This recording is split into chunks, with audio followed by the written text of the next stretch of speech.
As-Safinah TV. Mustafa wa ala alihi wa ashabihi ahli sidqi wal wafa. Asyhadu an la ilaha illallah wahdahu la syarikalah wa asyhadu anna Muhammadan abduhu wa rasuluh, amma ba'd. Ikhwas sekalian, kita akan kembali melanjutkan pembahasan kitab ringkas yang ditulis oleh Syekh Muhammad bin Abdul Wahhab rahimahullahu taala yang berjudul Al-Qawaidul Arba', 4 kaidah dalam mentauhidkan Allah Subhanahu wa taala. Dan kita tiba di Al-Qaidah Ats-Tsaniyah, Al-Qaidatus Tsaniyah, kaidah yang kedua. Kaidah yang kedua. Sebelum kita masuk, ikhwas sekalian, yang disajikan oleh muallif rahimahullahu taala ini merupakan fenomena-fenomena kesyirikan yang beliau dapati di zamannya. Seperti yang sudah kita tahu, beliau ini termasuk ulama dan dai yang bersifat memperbaharui keadaan. Artinya berusaha untuk memurnikan kembali ajaran Islam, ya.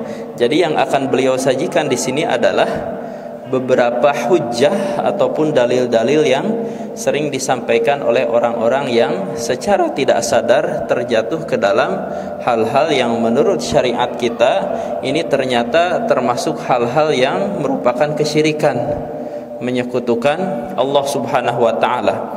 Jadi yang akan beliau sebutkan di sini adalah contoh-contoh yang kita dapati di dalam Al-Qur'an. Contoh-contoh hujjah-hujjah yang didapati di dalam Al-Qur'an. Hujjah yang ternyata sama dengan hujjah yang disampaikan oleh orang-orang musyrik di zaman Rasulullah sallallahu alaihi wasallam. Artinya tinggal beliau, ya istilahnya kita sebagai pembaca ataupun orang yang mengambil faedah dari buku beliau, tinggal kita berpikir apakah hujah-hujah tersebut ini sama persis dengan yang dikatakan oleh orang-orang yang ada di zaman sekarang atau tidak. Yang jadi masalah, ikhwas sekalian, di zaman Rasulullah sallallahu alaihi wasallam yang menyebutkan hujah-hujah ini, dalil-dalil yang akan disebutkan ini, mereka tidak mengakui bahwasanya mereka sebagai orang Islam. Artinya jelas ini Islam, ini bukan Islam, selesai. Ya wong, ya kalau istilahnya wong dia bukan Islam, ya dia bukan Islam tahu gitu kan istilahnya. Bahasa antum begitu, ketika dia bicara begitu ya bebas begitu kan. Cuman yang jadi masalah, hujah-hujah ini disampaikan di zaman beliau datang dari orang-orang yang mengaku muslim. Maka ini yang kemudian berusaha untuk beliau luruskan, ya.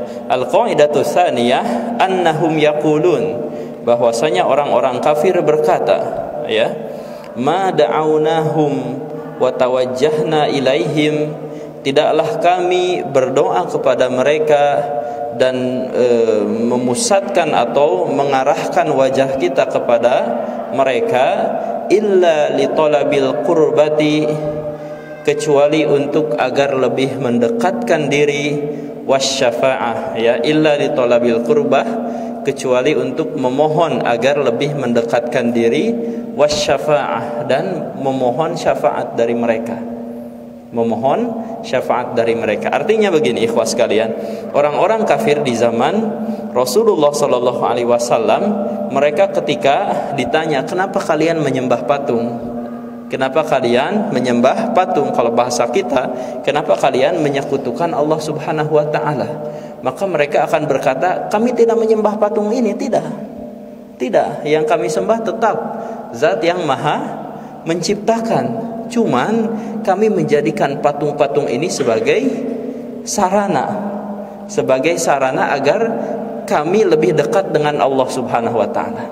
Itu yang pertama. Yang kedua, agar mudah-mudahan patung ini bisa memberikan syafaat di hadapan Allah Subhanahu wa taala sehingga diri kami naik derajatnya nanti di akhirat, atau diri kami diselamatkan oleh Allah Subhanahu wa taala dan dimudahkan dalam urusan-urusan dunia. Hanya itu saja. Masuk akal tidak? Masuk akal tidak? Tapi mereka bilang itu masuk akal. Yang jadi masalah, ikhwas sekalian, ya mungkin antum berkata, memang patung ini apa? Patung ini simbol, ya. simbol dari orang-orang soleh yang hidup di masa lalu, kemudian mereka ubah menjadi patung-patung pada saat itu. Ya, gambaran berhala-berhala yang disembah di zaman Nabi Nuh alaihissalam, yang kemudian istilahnya sempat hilang dengan tenggelamnya seluruh muka bumi, lalu kemudian ditemukan kembali oleh Amr bin Luhai ya di zaman jahiliyah. Kemudian berhala-berhala tersebut disebarluaskan di kabilah-kabilah Arab yang ada pada saat itu. Patung-patung itu adalah perwujudan dari orang-orang soleh di masa Nabi Nuh alaihissalam. Jadi mereka gambaran orang-orang soleh. Kalau sekarang misalnya ada patung bentuknya Nabi, entah itu Nabi Isa ataupun Nabi siapapun, ya mereka berkata bukan patungnya yang kita maksudkan. Antum harus pahami dulu cara berpikir mereka, ya. Karena mereka ketika antum sebutkan, kenapa kamu menyembah patung, mereka akan berkata bukan patungnya, tapi orang yang digambarkan dengan patung tersebut. Agar lebih mudah dihayalkan, maka diciptakanlah patung-patung tersebut. Bisa dipahami? Iya. Kemudian ketika mereka menyekutukannya, mereka akan berkata, bukan sekedar patung, kami ingin mendapatkan syafaat dari Allah melalui orang yang diserupakan dengan patung tersebut. Pertama untuk syafaat, yang kedua agar kita atau agar mereka lebih dekat dengan Allah Subhanahu wa taala. Bisa dipahami ya cara pikir mereka bagaimana? Jelas? Iya, kita akan lanjut. Iya. Fadalilul qurbati qauluhu ta'ala. Ternyata dalil mereka sudah ada di dalam Al-Qur'an. Mereka berkata tentang kami ingin mendekatkan diri, sudah ada di dalam Al-Qur'an, yaitu firman Allah Subhanahu wa taala, ya. Ala lillahid dinul khalis. Ingatlah, kepunyaan Allah lah agama yang murni. Walladzina takhadhu min dunihi awliya. Adapun orang-orang yang menjadikan selainnya sebagai penolong-penolong, mereka berkata apa? Ma na'buduhum illa liyuqarribuna ilallahi zulfa. Kami tidak menyembah mereka kecuali untuk agar kami lebih mendekatkan diri kami kepada Allah Subhanahu wa taala, zulfa, dengan sedekat-dekatnya, ya.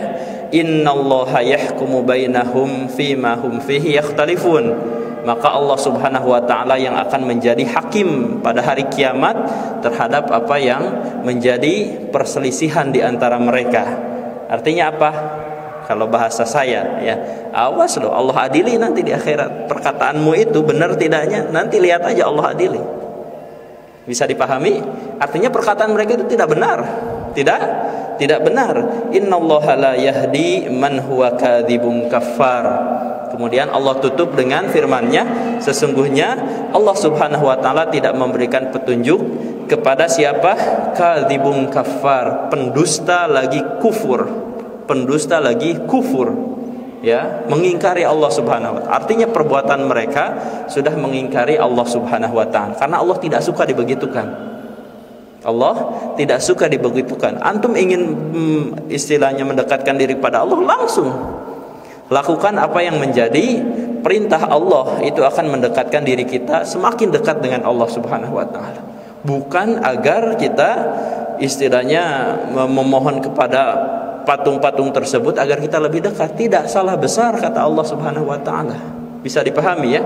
Ya, dan siapapun yang melakukannya, kata Allah Subhanahu wa taala, Allah golongkan mereka sebagai orang yang kadzib kafar, pendusta lagi kufur. Dia termasuk orang-orang yang ingkar. Siapapun dia, walaupun dia mengaku muslim. Bisa dipahami ya? Baik. Kemudian wadalilu syafa'ah, ya, perkataan mereka berkaitan dengan syafaat ternyata sudah juga disebutkan oleh Allah Subhanahu wa taala dalam Al-Qur'an. Allah Subhanahu wa taala berfirman, "Wa ya'buduna min dunillah." Mereka beribadah kepada selain Allah, ma la yadurruhum wa la yanfa'uhum, di mana sesuatu tersebut tidak bisa memberikan kemudaratan, tidak pula bisa memberikan kemanfaatan. Wa yaqulun, dan mereka berkata, haula'i syufa'auna indallah. Merekalah pemberi syafaat di sisi Allah Subhanahu wa taala. Artinya perkataan yang disebutkan Allah Subhanahu wa taala dalam firman-Nya ini adalah perkataan orang-orang kafir. Muslim tidak boleh berkata dengan perkataan yang sama, dan muslim tidak boleh berakidah dengan akidah yang sama. Itu yang ingin Allah Subhanahu wa taala tegaskan di sini. Bisa dipahami ya. Jadi perkataan kalian hanya ingin menjadikan mereka syafaat itu juga termasuk kesyirikan menurut Allah Subhanahu wa taala. Karena yang diriwayatkan oleh Allah dalam firman-Nya ini adalah perkataan orang-orang kafir. Bisa dipahami? Baik. Kemudian wasyafa'atu syafa'atan, kata beliau rahimahullahu taala, sedangkan yang namanya syafaat itu ada dua macam, syafa'atani, ada dua syafaat, syafa'atun manfiyah wa syafa'atun musbatah. Ada syafaah yang manfiyah, yang ditiadakan, artinya ditolak, tidak diterima di sisi Allah Subhanahu wa taala. Yang kedua ada syafaah musbatah, syafaah yang ditetapkan, artinya syafaat yang diterima di sisi Allah Subhanahu wa taala. Fasyafa'atul manfiyah maka natutlabu min ghairillah. Ya, syafaah yang diterima, yang ditolak. Syafaat yang ditolak adalah syafaat yang diminta dari selain Allah Subhanahu wa taala. Minta syafaat kepada siapa? Kepada Allah. Walaupun kita tahu para malaikat akan memberikan syafaat, Rasulullah akan memberikan syafaat, orang-orang yang soleh akan memberikan syafaat, dan teman-teman kita yang soleh pun akan memberikan syafaat, Al-Quran akan memberikan syafaat, tapi kita tidak diperbolehkan untuk meminta syafaat kecuali kepada Allah Subhanahu wa taala. Karena tidak masuk di akal juga. Kan disebutkan dalam hadis-hadis yang sudah kita bahas di pertemuan yang lalu, teman-teman yang soleh bisa memberikan syafaat di sisi Allah Subhanahu wa taala. Masuk akal tidak? Misalnya wahai santri Al-Irsyad, saya mohon syafaatnya nanti di akhirat ya. Itu. Masuk akal tidak? Tidak masuk di akal, karena kita tidak tahu siapa yang mau masuk surga, siapa yang mau masuk neraka. Misteri, bisa dipahami. Apalagi orang soleh. Orang soleh, siapa yang soleh di antara kita? Kita tidak tahu, hanya Allah yang tahu yang siapa yang soleh sesungguhnya. Rasulullah, ya Rasulullah, mana Rasulullah sekarang? Sudah tidak ada, sudah meninggal dunia, sudah mendahului kita. Bisa dipahami, ya? Baik. Kemudian fasyafa'atul manfiyah, afwan itu sudah ya. Fima la yaqdiru alaihi illallah, dalam urusan-urusan yang mereka tidak mampu kecuali Allah saja. Jadi maksudnya ada hal-hal yang mereka mampu, seperti yang kita jelaskan di pertemuan-pertemuan yang lalu. Ya, ingin masuk ke universitas atau perusahaan tertentu, dia ingin masuk, kemudian teman antum orang dalam ini bisa membantu. Bolehkah kita meminta tolong? Boleh. Boleh saja, karena itu sesuatu yang diperbolehkan karena dia mampu. Karena dia mampu. Jika kita sesuai dengan kualifikasi dan kita diberikan oleh Allah Subhanahu wa taala kemampuan dan kecakapan dan keahlian dalam bidang tersebut, kemudian melalui syafaat teman kita diterima, itu sesuatu yang dihalalkan. Sesuatu yang dihalalkan. Yang jadi masalah adalah ketika kita meminta kepada orang yang tidak mampu untuk melakukannya, atau meminta dalam urusan yang dia tidak mampu. Dia tidak mampu, ini tidak boleh. Termasuk meminta syafaat nanti di akhirat, dia tidak mampu. Karena kita tidak tahu bagaimana keadaan diri kita di akhirat. Bisa dipahami ya? Baik. Kemudian wad dalilu qauluhu ta'ala, dan dalilnya adalah firman Allah Subhanahu wa taala, ya ayyuhalladzina amanu anfiqu mimma razaqnakum.